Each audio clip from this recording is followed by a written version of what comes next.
My name is Augusta Bennett, 32 years old, and yesterday should have been the proudest day of my life.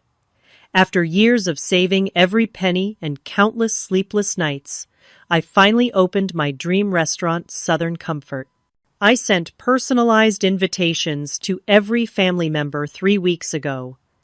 As the grand opening hours ticked by, the tables I had reserved, specially for them, remained empty. When I finally closed up alone, my phone buzzed. A text from Dad. "We need to discuss the restaurant," my response. Well, that changed everything.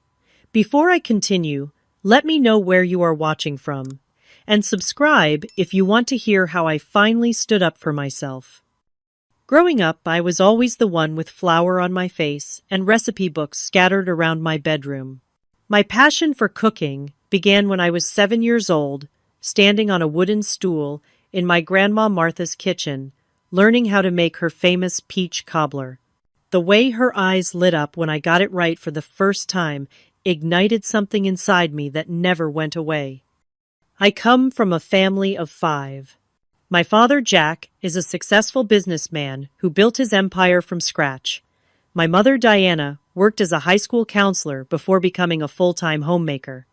My older brother, Logan, followed in Dad's footsteps and went into finance. And my older sister, Amy, pursued marketing and public relations. Then there was me, Augusta, the baby of the family, always trying to find my place. Being the youngest wasn't easy, especially when your older sister casts such a long shadow. Amy was the golden child, excelling in everything she touched. Straight as homecoming queen, full scholarship to an Ivy League school. I was constantly compared to her, and the comparison was never favorable. "Why can't you be more like your sister?" became the soundtrack of my childhood. My relationship with my parents was complicated. They had traditional expectations for their children centered around conventional success. Dad particularly valued stability, prestige, and financial security.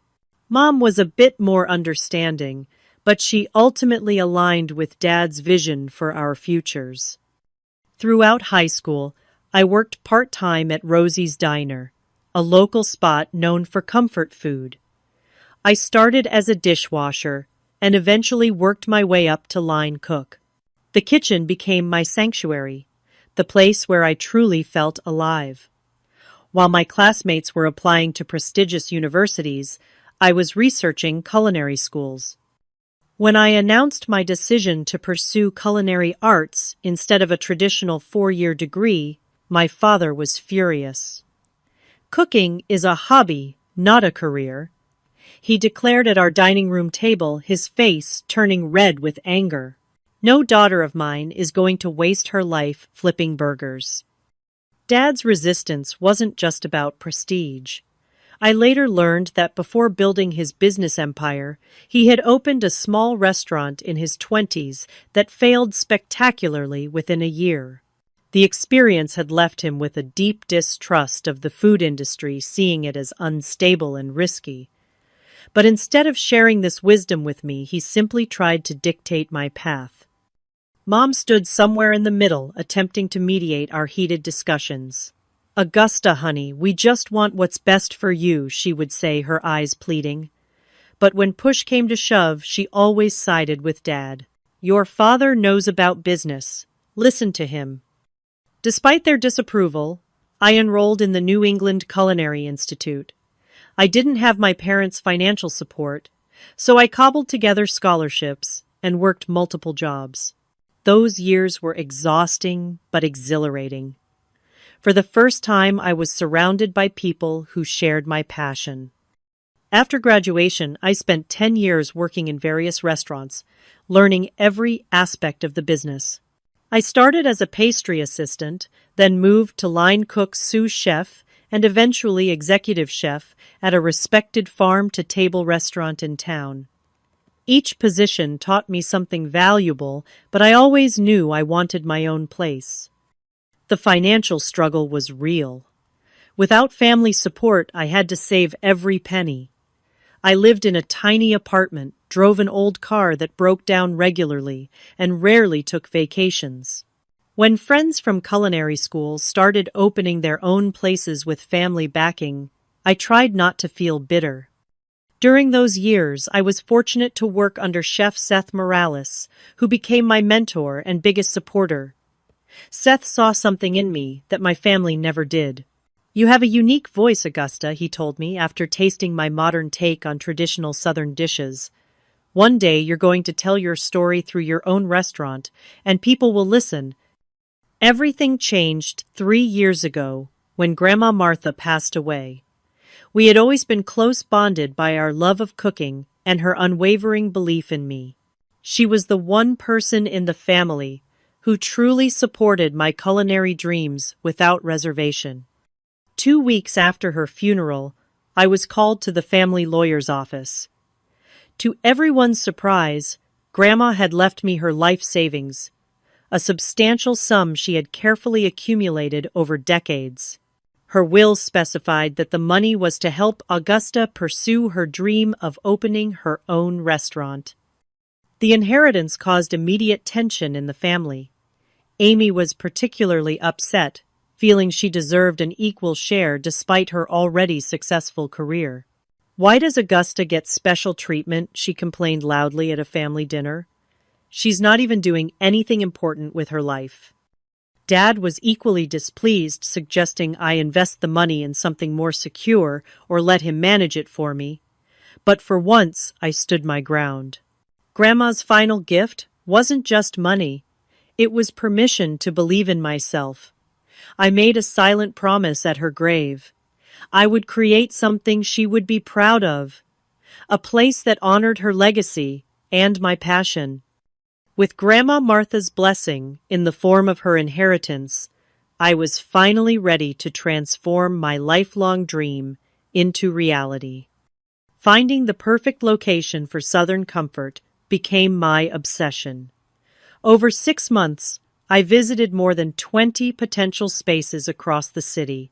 Some were too small, others too expensive, and many in areas with little foot traffic. I began to wonder if I would ever find the right place.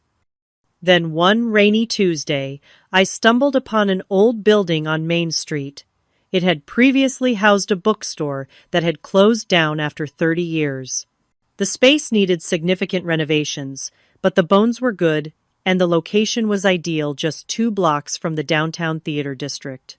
Best of all, the rent was within my budget because the owner was eager to find a tenant. Getting the permits wasn't easy. The city council had concerns about parking and whether another restaurant would succeed in an area that already had several established eateries.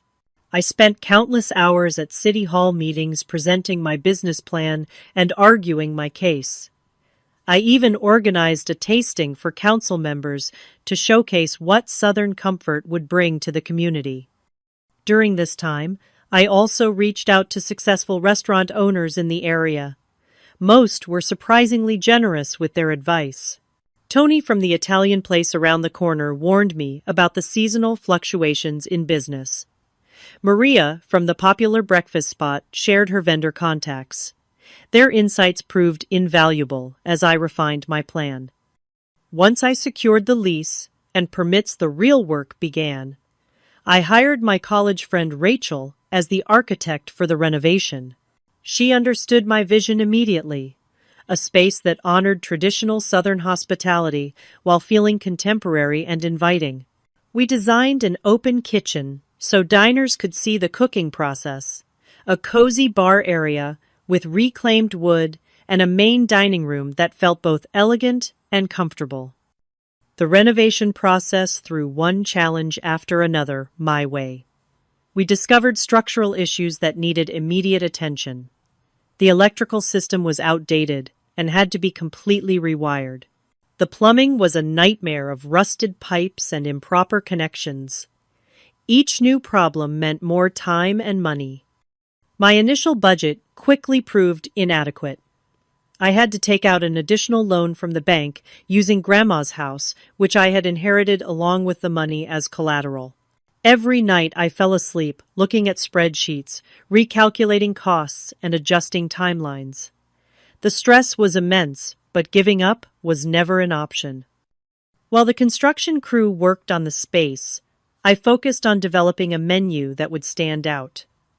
I wanted to honor the Southern cooking traditions my grandmother had taught me while adding my own creative touches. For months, my apartment kitchen became a test lab as I experimented with different recipes and techniques. I spent weeks perfecting my grandmother's fried chicken recipe, trying various brining methods and flour mixtures until I found the perfect combination. I modernized her collard greens by adding unexpected ingredients like smoked tea and citrus. Each dish had to tell a story and evoke emotion. After developing nearly 30 potential menu items, I hosted a series of tasting dinners for friends and former colleagues. These intimate gatherings allowed me to gauge reactions and collect feedback. My shrimp and grits with roasted tomato gravy was an instant hit, as was the bourbon pecan pie with salted caramel ice cream. A few dishes didn't make the cut, including a seafood gumbo that never quite reached the depth of flavor I wanted.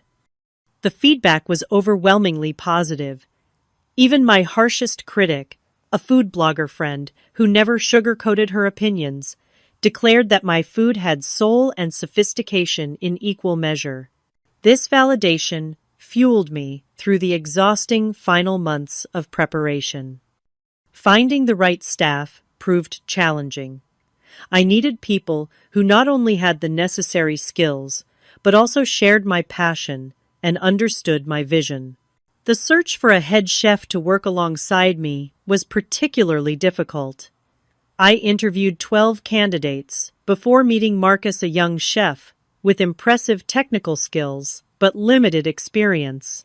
What he lacked in years, he made up for in creativity and enthusiasm. I took a chance on him, and it would prove to be one of my best decisions. For the front of house manager position, Seth recommended Sophia, who had previously managed his restaurant before moving to our city. Her wealth of experience and calm demeanor immediately impressed me. After our first meeting, I knew she was the perfect person to help create the hospitable atmosphere I envisioned.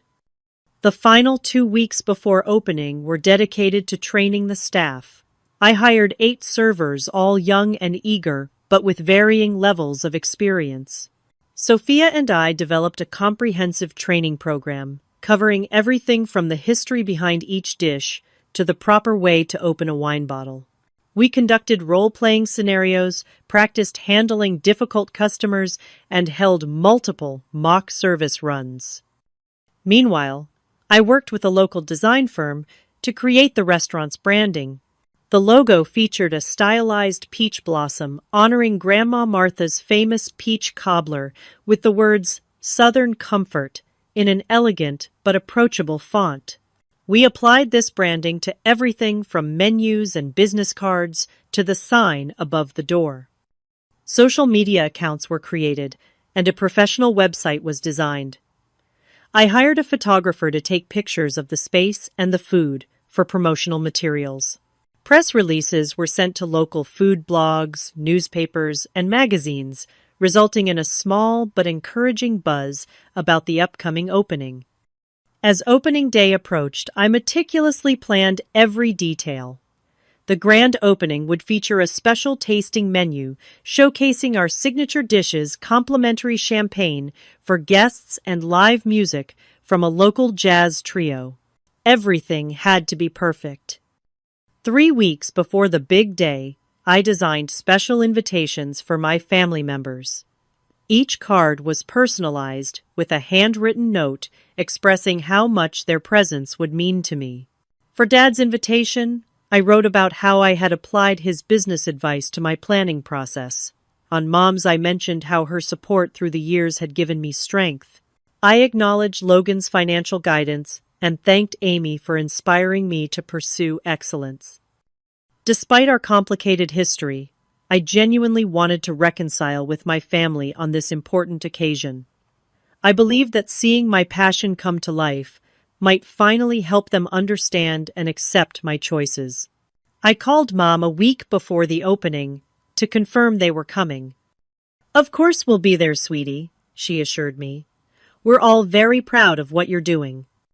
Those words meant everything to me. I reserved the best table in the house for them, positioned where they could see both the open kitchen and the entire dining room. I planned a special family tasting menu with wine pairings. I even ordered a custom cake with "Thank you for believing in me" written in elegant script. Everything was ready. My dream was about to become reality, and my family would be there to witness it. Or so I thought. The morning of the grand opening, my alarm went off at 4, though I had barely slept anyway. My stomach was a knot of excitement and nerves as I showered and dressed in my new chef whites, emblazoned with the Southern Comfort logo and my name. I arrived at the restaurant before dawn, to find Marcus already there prepping vegetables with meticulous precision. "Couldn't sleep either, huh?" I asked, tying my apron. "Too excited, chef," he replied, with a grin that revealed both enthusiasm and nerves. Throughout the morning, I checked and rechecked every detail. The tables were perfectly set with crisp white linens and polished silverware. The wine was properly chilled. The special menu cards had no typos. I personally tasted every sauce and component, making minor adjustments when needed. Around 10, a delivery arrived from Seth, my mentor. A stunning arrangement of sunflowers with a card reading, "To new beginnings and well-deserved success. Your journey is just starting, Augusta. Proud of you." His belief in me brought tears to my eyes, which I quickly wiped away before anyone noticed. Former colleagues sent similar tokens of support. My first chef sent a bottle of champagne. Culinary school friends who couldn't attend sent encouraging texts. Even Tony from the Italian restaurant down the street stopped by with a small olive tree. "For good luck and prosperity," he said, embracing me warmly. By 11:30, Sophia had gathered the entire staff for a final pep talk. I looked at their eager faces, feeling a surge of responsibility and pride. "Today isn't just about serving food," I told them. "It's about creating experiences and memories. Each person who walks through that door should feel like they've come home." As noon approached, I found myself frequently glancing at the entrance, expecting to see my family arrive early. The special table reserved for them remained empty as the first customers began to arrive. The initial hours were a whirlwind of activity. Word had spread about our opening, and there was a steady stream of curious diners from the moment we opened the doors. Food critics from the local paper and regional blog were spotted at different tables. A couple celebrating their anniversary ordered champagne. A group of business people chose our restaurant for their lunch meeting. Reactions to the food were overwhelmingly positive. Plates returned empty, and compliments were sent to the kitchen. The shrimp and grits proved especially popular, as did Grandma's peach cobbler with my signature bourbon caramel sauce. Between expediting orders and checking on tables, I kept watching the door and checking my phone. At 1:30, I received a text from Mom. "We might be a little late, honey. Don't worry about us. Focus on your customers. So proud of you." The message reassured me, and I threw myself back into the controlled chaos of the kitchen with renewed energy. By 3 o'clock, we had served nearly 70 people, far exceeding my expectations for a soft opening. The atmosphere in the dining room was lively and warm, exactly what I had envisioned. Yet as hour 4 of service approached, my family's table remained conspicuously empty. My calls to Mom went straight to voicemail. Dad wasn't picking up either. Logan's phone rang without answer. Amy's text messages showed as delivered but unread. Marcus noticed my distraction as I checked my phone for the 10th time in an hour. "Everything okay, Chef?" he asked, concerned. Fine, I lied, forcing a smile. Just checking the time. But minutes later, Marcus inadvertently delivered the blow that confirmed my worst fears. Hey, isn't that your sister? He asked casually, showing me his phone screen as we worked side by side plating an order. My roommate follows her on Instagram. Looks like some kind of party. I glanced at his phone and felt my heart drop. There on the screen was a photo posted just 30 minutes earlier. My entire family dressed in their finest, raising glasses in a toast. The caption read, "Celebrating Amy's big promotion to marketing director number proud family number moving up." The photo had been taken at Le Bistro, an upscale restaurant across town known for its expensive menu and exclusive clientele. I recognized the distinctive chandeliers and burgundy walls in the background. I handed the phone back to Marcus, my hand trembling slightly. "Yes, that's her," I managed to say before turning away to hide the emotion threatening to overwhelm me. In that moment, everything became painfully clear. My family hadn't been delayed. They weren't coming at all. They had chosen Amy's celebration over my restaurant opening, despite knowing how important this day was to me. What made it worse was the realization that this wasn't a coincidence. Amy had known about my opening date for weeks. We had spoken about it during a brief phone call where she had seemed supportive, even excited for me. Yet somehow, her promotion celebration had been scheduled for the exact same day. The betrayal cut deep. This wasn't just missing a birthday or forgetting to call. This was my life's work, my dream realized, and my family had collectively decided it wasn't worth their presence. For the next few hours, I operated on autopilot. I smiled at guests, expedited orders, and maintained a professional demeanor while inside I was crumbling. The irony wasn't lost on me that I was serving comfort food while feeling anything but comforted. Sophia caught my eye across the dining room, her intuition picking up that something was wrong. During a brief lull, she pulled me aside in the office. "What happened?" she asked simply. I showed her the Instagram post. No explanation needed. "Augusta, I'm so sorry," she said, squeezing my shoulder. "But look around you. This place is packed. Everyone loves the food. You've created something special here, with or without them." Her words helped but couldn't completely erase the hollow feeling in my chest. Still, she was right. I had customers to serve, a staff depending on me, and a dream to fulfill. I splashed cold water on my face, took 3 deep breaths, and returned to the kitchen with renewed determination. By 8:30, the dinner rush had subsided. We had served over 150 people throughout the day, a remarkable number for an opening. Customers lingered over dessert and coffee, the ambient lighting creating a cozy glow throughout the space. As the last guests paid their bills and departed with promises to return soon, the staff began the closing routine. Servers counted tips and shared stories of positive customer interactions. The dishwashers tackled the mountain of plates and pots. Marcus and the line cooks cleaned their stations with practiced efficiency. I thanked each staff member individually as they completed their tasks and headed home exhausted but satisfied with our successful first day. Sophia was the last to leave. "Get some rest," she advised, giving me a supportive hug. "Tomorrow will be just as busy and you need your strength." After everyone had gone, I walked slowly through the empty restaurant. I straightened chairs, adjusted table settings for tomorrow, and found myself standing before the table that had been reserved for my family. The special menus I had created just for them remained untouched, the champagne unpopped.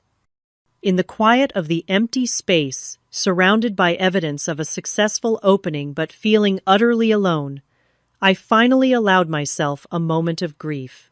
Not just for today's absence, but for years of seeking approval that never came. I was locking the front door when my phone buzzed in my pocket. Assuming it was a congratulatory message from a friend, I was shocked to see my father's name on the screen. The message was brief and cold. "We need to discuss the restaurant." No apology for missing the opening, no explanation for their absence, no congratulations on my achievement. Just a businesslike demand for a discussion about my restaurant as if it were a problematic homework assignment rather than my life's dream. I stared at those 7 words, feeling a strange mix of anger, hurt, and confusion. What could he possibly want to discuss? He hadn't even seen the place. He hadn't tasted the food or met my staff. He had no basis for any discussion about my restaurant. As I walked to my car in the dark, empty parking lot, memories of my complicated relationship with my father flooded back. Jack Bennett had always been a man of strong opinions and even stronger control. Having built a successful construction supply company from nothing, he believed his way was the only way to achieve success. From childhood, he had mapped out our futures with precision. Logan would join the family business. Amy would pursue a respectable corporate career. And I was supposed to get a business degree, maybe marry well, and eventually manage the administrative side of Bennett Construction. My interest in cooking was tolerated as a hobby, but dismissed as a serious pursuit. Restaurants fail. He would remind me whenever I mentioned culinary school. 80% in the first year. That's a fact, Augusta. What he never shared until years later was his own restaurant failure. In his 20s, before meeting Mom, he had opened a sports bar that went bankrupt within 10 months. The experience had left him with significant debt and a deep skepticism about the entire industry. Instead of using that experience to guide me, he simply tried to block my path. When I persisted, he withdrew both financial and emotional support. "You're making a mistake," he said, the day I left for culinary school. "Don't come crying to me when it falls apart." As I sat in my car, too emotionally drained to start the engine, my phone rang. Mom's name flashed on the screen. With a deep breath, I answered. "Augusta, sweetie." Her voice came through, tinged with the guilt she always carried when caught between her husband and children. "How was the opening?" "It was great," I replied flatly. "Where were you all?" There was a pause before she answered. "Honey, I'm so sorry. Amy got this last-minute promotion, and they organized a celebration. We couldn't really say no. You understand, right?" I didn't understand. Not at all. But before I could say so, she continued. "Your father wants to talk to you about the restaurant. He has some ideas, some plans that could really help you succeed." The word plans sent a chill through me. What kind of plans? "Business plans, dear. You know your father has a good head for these things. He just wants what's best for you." "Does this have anything to do with why none of you showed up today?" I asked directly. Another pause. "Not exactly, but Augusta, try to see it from our perspective. We worry about you. The restaurant business is so risky, and we don't want to see you get hurt." As she spoke, I could hear voices in the background, laughter, and clinking glasses. They were still at Ami's celebration. "Your father thinks he can help make the restaurant more viable," Mom continued. "Just hear him out, okay, family? Dinner on Sunday, 6 o'clock. Too exhausted to argue, I agreed, and ended the call. The drive home was a blur of streetlights and quiet tears. When I finally crawled into bed after midnight sleep, eluded me despite my physical exhaustion. I lay awake, replaying moments from my life, seeing patterns I had previously ignored. The way Amy's achievements were celebrated lavishly, while mine were acknowledged with reserved caution. The constant, subtle, and not so subtle messaging that my passion wasn't valuable or sustainable. The conditional nature of my family's support always tied to how closely I adhered to their expectations. Particularly painful was the memory of Amy's college graduation dinner held at an exclusive restaurant with a private room and custom menu. Compared to my culinary school graduation, which was marked by a hurried lunch at a chain restaurant, with Dad checking his watch throughout and leaving early for a business call. Around 3 in the morning, I found myself reading through the opening day reviews that customers had already posted online. "Incredible flavors will definitely return," wrote one. "Best shrimp and grits in the city," declared another. "The chef has created something special here," a local food blogger had posted. These words from strangers provided more validation than I had ever received from my own family. The irony wasn't lost on me. As dawn broke, I called the one person who had always believed in me. Seth answered on the second ring, despite the early hour. The prodigy calls, he greeted me warmly. "How was opening day?" I gave him the short version: great customer response, no family attendance, and now Dad's mysterious plans for my restaurant. Seth's response was immediate and firm. "Augusta, listen to me. This is your restaurant, your vision, your execution. You've worked too hard and come too far to let anyone, even family, derail what you've built." "But what if he's right?" I whispered, voicing my deepest fear. "What if I can't make it work on my own?" "But you're not on your own," Seth countered. "You have a team, you've trained suppliers who respect you, customers who are already returning. And you have me and everyone else who believes in your talent." We talked for nearly an hour as the sun rose, Seth sharing stories of his own family conflicts when he first opened his restaurant. "My father wanted me to sell insurance like him," he recalled. "He didn't speak to me for 2 years after I chose cooking instead. Now he brags to everyone about his chef's son." By the time we hung up, I felt more centered, though still uncertain about the upcoming family meeting. I spent the rest of the day reviewing contracts and financial projections, ensuring I had a complete understanding of every aspect of the business.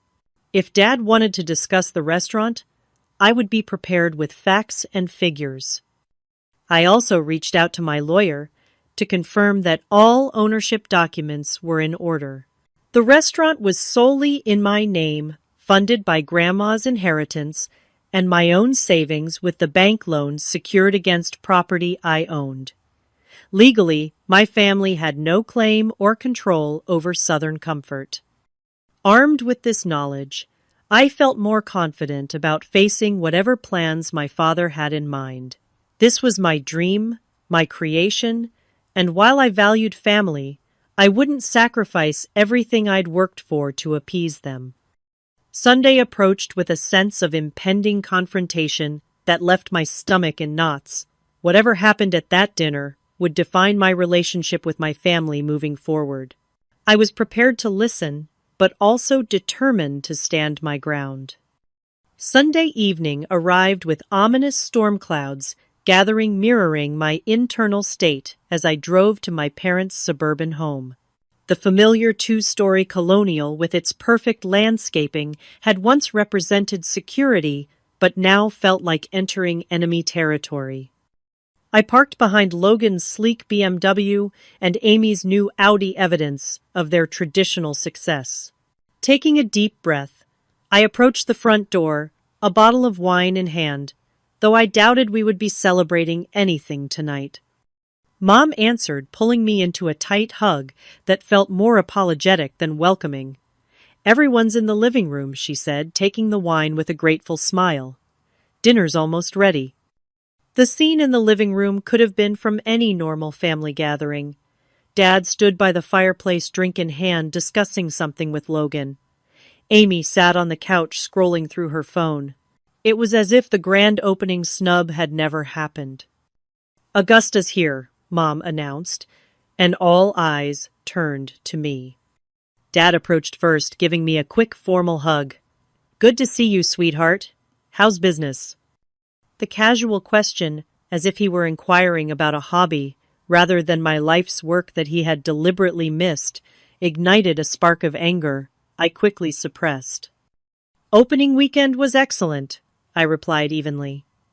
"We were fully booked both nights." Logan offered congratulations, while Amy finally looked up from her phone with a tight smile. "The place looks cute from the photos online," she said the word cute, carrying a subtle diminishment. Throughout dinner, the conversation stayed on safe topics, the elephant in the room growing larger by the minute. Mom had prepared pot roast, my favorite childhood meal, clearly an attempt to soften whatever was coming. As we finished dessert, a homemade apple pie that couldn't compare to what we served at Southern Comfort, Dad finally cleared his throat. "Let's move to my study to discuss business," he said, standing up. The study had always been Dad's domain, its mahogany furniture and leather chairs, a setting for his important decisions. We arranged ourselves around the room, my parents and siblings forming an unconscious semicircle opposite me as if in court. Dad settled behind his desk, assuming the position of authority he was accustomed to. "Augusta, I've been looking into your restaurant venture," he began, as if conducting a performance review, "and I've developed a strategy that I believe will ensure its success." He opened a leather portfolio and removed a printed document, sliding it across the desk toward me. The heading read Southern Comfort Restaurant Strategic Rebranding and Management Plan. "I've taken the liberty of outlining some necessary changes," he continued, as I scanned the document with growing disbelief. "First, the name needs to be more commercially appealing. Bennett's Southern Table would connect it to the family name and our business reputation in the community." My heart raced as I continued reading. Dad was proposing a complete overhaul of my concept, a simplified, more accessible menu, replacing my carefully crafted dishes. A new management structure with Dad's business associate handling the finances. And most shockingly, me stepping back from management entirely to focus solely on cooking. "You're a chef, Augusta, not a businesswoman," he stated matter-of-factly. "This arrangement plays to your strengths while protecting your investment. I'm willing to put some family money behind this restructuring to make it work." I looked up from the document to find everyone watching me, their expressions revealing their roles in this ambush. Mom looked anxious, clearly aware of how I might receive this proposal. Logan seemed uncomfortable, but resigned, likely having argued against this approach, but ultimately deferred to Dad as usual. Amy, however, was practically vibrating with enthusiasm. "I've already mocked up some marketing materials," she chimed, in producing a folder of her own. "The current branding is too niche. My team can reposition it to appeal to a broader demographic." So this was why none of them had come to the opening. They hadn't wanted to see my vision realized, because they already had plans to remake it in their image. "How long have you been planning this?" I asked quietly. The momentary silence confirmed my suspicion before Dad answered. "We've been concerned about this restaurant idea since you first mentioned using your grandmother's money for it. We just want to make sure it succeeds." By taking it over completely, my voice remained calm, despite my internal turmoil. "Not taking over," Dad corrected. "Guiding, supporting. You've always been emotional about your cooking, Augusta. Business requires objectivity. When exactly were you going to tell me about these plans? Before or after seeing the restaurant I actually built?" Mom jumped in, trying to diffuse the tension. "Honey, we thought it would be better to let you have your opening, get it out of your system, and then approach this practically." "Get it out of my system," I repeated the phrase, landing like a slap. "This isn't a phase or a tantrum. This is my career, my dream." "Dreams don't pay bills," Dad countered. "Reality does. And the reality is that most restaurants fail within a year. I'm trying to prevent that." The conversation rapidly deteriorated into a heated argument. Dad listed all the reasons why my approach was doomed to fail, citing statistics and anecdotes about restaurant closures. I defended my business plan, my concept, and my early success, but my words seemed to bounce off an impenetrable wall of certainty that I couldn't possibly succeed on my own terms. As the argument escalated, uncomfortable truths began emerging. Logan, after several drinks, revealed that Dad had predicted my failure from the moment I received Grandma's inheritance. He said Southern Comfort wouldn't last 6 months, Logan admitted, avoiding my gaze. That's why he already had this plan drafted. Ami, defensive when I questioned the timing of her promotion party, finally snapped. Yes, I knew it was your opening day when I scheduled it. So what? This promotion is a real achievement in a real career, not playing restaurant with Grandma's money. Her words hung in the air, the naked jealousy and contempt finally exposed. For years, Amy had been the star, the favorite. My pursuing a different path had never threatened her until Grandma's inheritance gave me the means to succeed on my own terms. Mom began crying as the accusations flew back and forth, decades of family dynamics unraveling in a single evening. Please, everyone, she pleaded. We're family. We should support each other. Support, I laughed bitterly. Is that what you call missing my opening to attend Amy's party? Is that what you call planning to take over my restaurant before even seeing it succeed or fail on its own? The truth was finally laid bare. My family had never believed in me, had never truly respected my choices or my passion. Their absence at my opening wasn't an oversight or a scheduling conflict. It was a deliberate statement about what they valued and who they valued. Dad, frustrated by my refusal to acquiesce, finally delivered his ultimatum. Augusta, you have 2 choices. Accept our help on our terms, or continue alone without the family's support. But don't come to us when it all falls apart. In that moment, with my family arrayed against me, I thought about Grandma Martha. On her deathbed, she had made me promise something. Don't let them dim your light, Augusta, she had whispered, holding my hand with surprising strength. Cook with your heart, live with your heart. The rest will follow. I understood now why she had left her money specifically to me, with clear instructions about its use.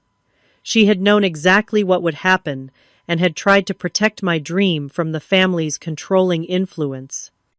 The realization was both painful and liberating. These people who shared my blood did not share my vision or respect my autonomy. Their love came with conditions I could no longer accept. I stood up slowly, gathering the scattered papers of Dad's proposed takeover plan. With deliberate care, I folded them neatly and placed them back in the portfolio. The room had gone silent, all eyes on me. Thank you for showing me so clearly where I stand, I said, my voice steady despite the storm of emotions inside me. I appreciate finally seeing the truth after all these years. Dad frowned, clearly expecting either angry resistance or tearful capitulation, not this calm clarity. Augusta, be reasonable. We're just trying to help you succeed. No, I replied simply. You're trying to control me just as you always have. You want me to succeed only on your terms in ways that make sense to you. That's not help. That's conditional love. I turned to face all of them. Southern Comfort had over 200 customers in its first weekend. Every review has been positive. We're already seeing repeat customers. The local food critic is coming next week. All of this happened without any of you there to witness it. The shock on their faces was evident. They had clearly expected a struggling operation that would welcome their intervention. I designed this restaurant, created the menu, hired and trained the staff, and handled every detail of the opening. I did all of this while working full-time as an executive chef to save extra money. I have a solid business plan, reasonable operating costs and projections, based on actual industry experience, not theoretical scenarios. I looked directly at Ami. Congratulations on your promotion. I truly mean that. But I didn't schedule my restaurant opening to compete with your celebration. I would never do that to you, even though you deliberately did it to me. Her eyes widened, then dropped to her lap, the first sign of shame I'd seen from her in years. To Logan, I said, I appreciate that you've been caught in the middle, but your silence has been its own kind of betrayal. Mom was still crying softly. We love you, Augusta. We just want to be part of your life, your success. Then you should have come to my opening, I replied gently. You should have supported my vision instead of planning to replace it with your own. Love means respecting someone's choices, even when you don't fully understand them. Finally, I addressed Dad, whose face had grown increasingly rigid. I won't be implementing any of these changes. Southern Comfort is my restaurant created with Grandma Martha's blessing and support. The name stays, the menu stays, my management team stays, and most importantly, my vision stays. He started to interrupt, but I held up my hand. I'm not finished. If you want to have a relationship with me going forward, there will be new boundaries. You will respect my business decisions. You will not try to interfere with my restaurant. And you will acknowledge that my career choice is valid and worthy of respect. Dad's face flushed with anger. So that's your response after everything we've done for you. What exactly have you done for me in this venture, Dad? You didn't provide funding. You didn't offer support. You didn't even show up to see what I created. Instead, you sat here plotting how to take control of something that isn't yours. I gathered my purse and jacket, ready to leave. I'm not asking for your money or your business expertise. I'm only asking for your respect and support, the kind that doesn't come with strings attached. If you can't give that, then we have nothing more to discuss regarding my restaurant. You're making a mistake, Dad said, the same words he had used when I left for culinary school years ago. Growing up, I was always the one with flour on my face and recipe books scattered around my bedroom. My passion for cooking began when I was 7 years old, standing on a wooden stool in my Grandma Martha's kitchen, learning how to make her famous peach cobbler. The way her eyes lit up when I got it right for the first time ignited something inside me that never went away. As I headed for the door, I turned back one last time. My restaurant will be open Tuesday through Sunday, 5 to 10. If any of you want to actually see what I've created before judging it, you're welcome to come. As customers, not consultants. I left without waiting for a response. The weight of years of seeking approval finally lifting from my shoulders. In my car, I sent one final text to the family group chat. When you're ready to respect my choices, Southern Comfort's doors are open to you. Until then, I'll be too busy succeeding to worry about your approval. Driving away from my childhood home, I felt a strange mixture of grief and liberation. I had lost something tonight, but perhaps it had never truly been mine, to begin with unconditional family support. Yet I had gained something far more valuable, the courage to stand firmly in my own truth. No, I replied, with newfound confidence. For the first time, I'm standing firmly in my truth. The mistake would be letting anyone, even family, derail me from the path I know is right for me. Sophia arrived shortly after, immediately sensing a change in me. Something's different, she observed as we reviewed the reservations for the day. You seem, I don't know, lighter somehow.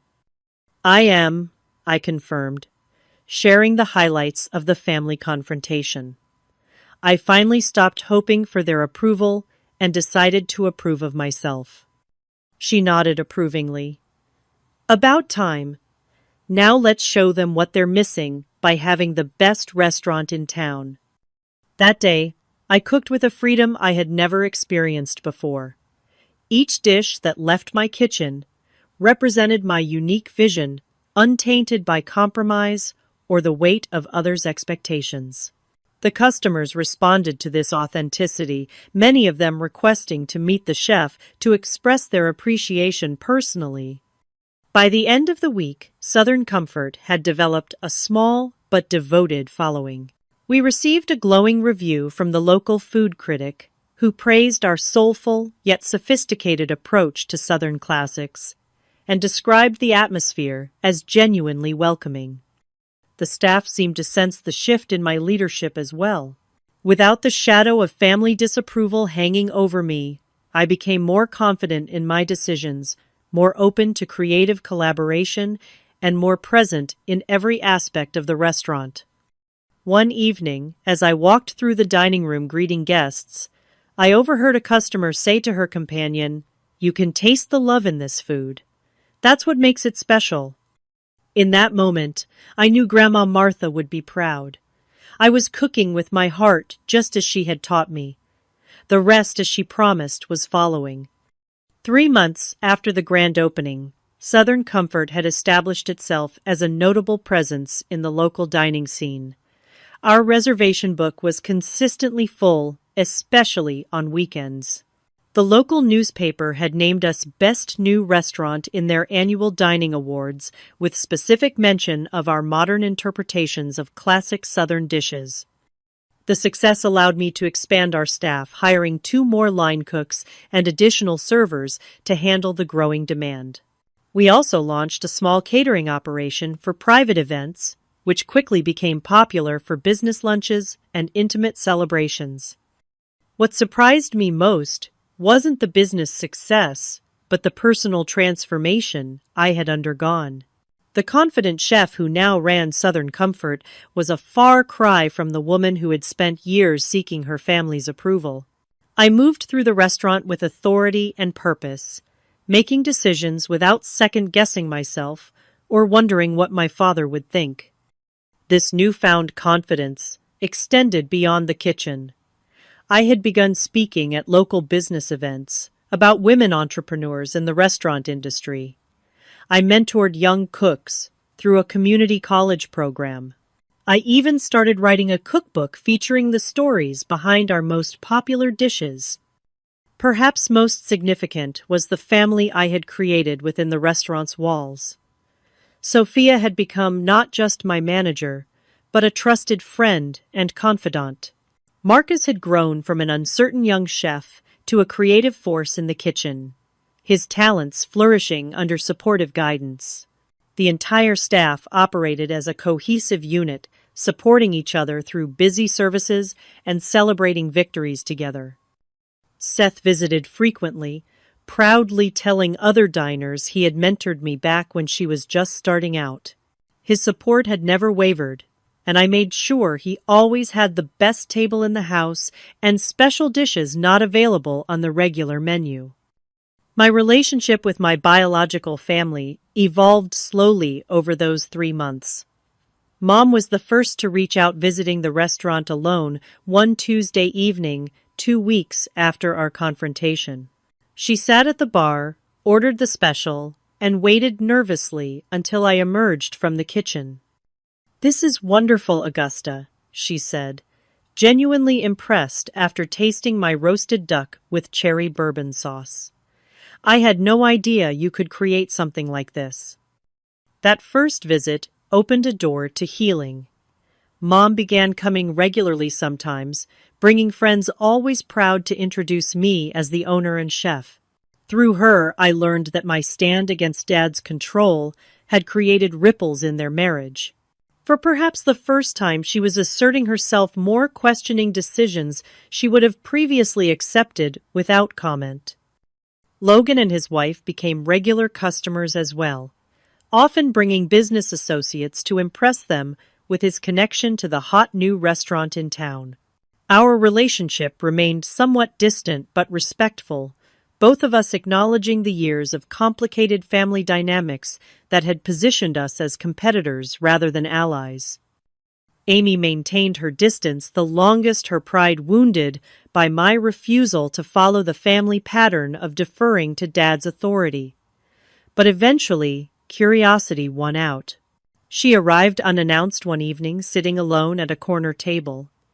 I sent her our tasting menu with wine pairings, a peace offering of sorts. When I approached her table toward the end of her meal, the awkwardness between us was palpable. "The food is really good," she admitted, sounding almost surprised. "Everyone at work is talking about this place." "Thank you," I replied simply. "That means a lot." We didn't discuss the past that night, but the ice had been broken. In subsequent visits, we slowly rebuilt a relationship based on mutual respect rather than competition. It would never be the close sisterly bond depicted in movies, but it was honest in a way our previous relationship had never been. Dad remained the holdout, as I had expected. His pride and need for control prevented him from acknowledging that my path could be successful without his intervention. But I heard through Mom that he followed the restaurant's progress, closely reading every review and asking subtle questions about the business. The breakthrough with Dad came on a busy Friday evening. I was expediting in the kitchen when Sophia appeared at my side, her expression a mixture of surprise and concern. "Your father is here," she said quietly. "Alone. Table 7. I peered through the past to confirm, and there he was, sitting stiffly at a small table examining the menu with intense concentration. He hadn't made a reservation or called ahead, clearly wanting to experience the restaurant authentically, as any other customer would. "Treat him like any other guest," I instructed the staff. "I'll speak with him after service." Throughout the evening, I watched from the kitchen as Dad experienced Southern comfort. He ordered methodically, starting with my signature pimento cheese biscuits, then the shrimp and grits, and finally the peach cobbler that honored Grandma Martha's recipe while adding my own creative touches. I observed his reactions through the kitchen window, noting his surprise at the first bite, the way he closed his eyes to savor the flavors, the slight nod of appreciation. He was experiencing my vision, my passion, in the most direct way possible through the food itself. After the last customers had departed and the staff was cleaning up, I approached his table. He had lingered, nursing a bourbon, waiting for this moment. "What did you think?" I asked simply. Dad considered his words carefully. "It's not what I expected," he admitted. "It's better, more sophisticated, more tea." He struggled to find the right word, substantial. Coming from him, this was high praise indeed. We sat in silence for a moment before he spoke again. "I was wrong about the restaurant," he said, the admission clearly difficult for him. "And perhaps about other things as well." It wasn't a full apology, but from a man who rarely acknowledged mistakes, it was significant. That night marked the beginning of a slow reconciliation, not based on my surrender to his vision, but on his growing respect for mine. The healing process with my family wasn't instantaneous or complete. There were still tense moments, misunderstandings, and old patterns that emerged in times of stress. But something fundamental had shifted. I no longer sought their approval to validate my choices. I had found my own voice and the courage to use it. Through therapy sessions I began shortly after the confrontation, I worked through the deep-seated wounds from years of conditional love and unmet expectations. I learned to separate my worth from my family's perception of me, to set healthy boundaries, and to love myself even when others couldn't see my value. The most profound lesson from this journey was understanding that sometimes you have to disappoint people you love in order to be true to yourself. That standing alone is better than standing in a crowd that requires you to diminish your light. That true family isn't always determined by blood, but by who shows up for you without conditions or expectations. Grandma Martha had known this all along. Her inheritance wasn't just financial, it was permission to be authentically myself in a family that had always valued conformity over individuality. In honoring her gift, I had found not just professional success, but personal liberation. As I close this chapter of my story, I wonder how many of you have faced similar crossroads in your own lives. Have you ever had to choose between pleasing others and being true to yourself? Did you find the courage to stand your ground, or are you still seeking permission to follow your own path? Share your experiences in the comments below, and remember to subscribe if this story resonated with you. Sometimes the most painful rejections lead to our greatest moments of authentic living. Thank you for listening to my journey, and may you find the courage to honor your own dreams even when those closest to you don't understand them.